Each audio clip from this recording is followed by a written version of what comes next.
19ஆம் நூற்றாண்டில் பிரிட்டன் ஐக்கிய பேரரசில் கருவாகி உருவான கால்பந்து விளையாட்டுப் போட்டி உலக மக்களின் கவனத்தை ஈர்த்து அனைத்து விளையாட்டுகளுக்கும் அரசர்களுக்கெல்லாம் அரசனாக அன்றும் இன்றும் என்றென்றும் அதிகபட்ச ரசிகர்களைக் கொண்ட விளையாட்டில் உலகை ஆண்ட கால்பந்து அரசனுக்கு பெருமை சேர்க்கும் விதமாக தூத்தூர் நேதாஜியின் 32ஆம் கால்பந்தாட்ட போட்டி. எத்தனையோ கால்பந்தாட்ட போட்டிகள் அரசனை பெருமைப்படுத்தினாலும் எப்போதும் கால்பந்து அரசனுக்கு மணி மகுடத்தில் வைரக் கல்லாய் மேல் நின்று ஜொலிப்பது தூத்தூர் நேதாஜி கால்பந்தாட்ட போட்டி மட்டுமே.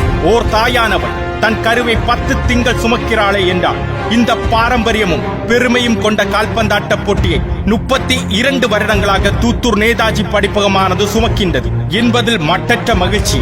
இந்த சுமையும் எங்களுக்கு ஓர் சுகமான சுமையை. ஓர் பேரைச் சொன்னார் குமரிக்கண்டம் சந்தோஷத்தில் குதுகலிக்குமே என்றார், அது தூத்தூர் நேதாஜி. ஓர் பேரைச் சொன்னார் கடல் சிங்கமும் கூட கர்ஜிக்குமே என்றால் அதுவும் தூத்தூர் நேதாஜி. ஓர் பேரைச் சொன்னால் கால்பந்து அணிகள் பெருமையின் மேற்சிலுக்குமே என்றால் அதுவும் தூத்தூர் நேதாஜி. அத்தகைய பெருமை மிகு தூத்தூர் நேதாஜியின் 32வது எழுவர் ஓர் நாள் கால்பந்தாட்ட போட்டியை காண ரசிக பெருமக்களையும் அன்பு ரசிக கண்மணிகளையும் தூத்தூர் நேதாஜி சார்பில் வருக வருக என வரவேற்கிறோம். இடம் பயஸ் 11 மேல்நிலைப் பள்ளி மைதானம், தூத்தூர். நாள் 31/3/2024 ஞாயிறு. Together, let us celebrate South India's most prestigious football tournament.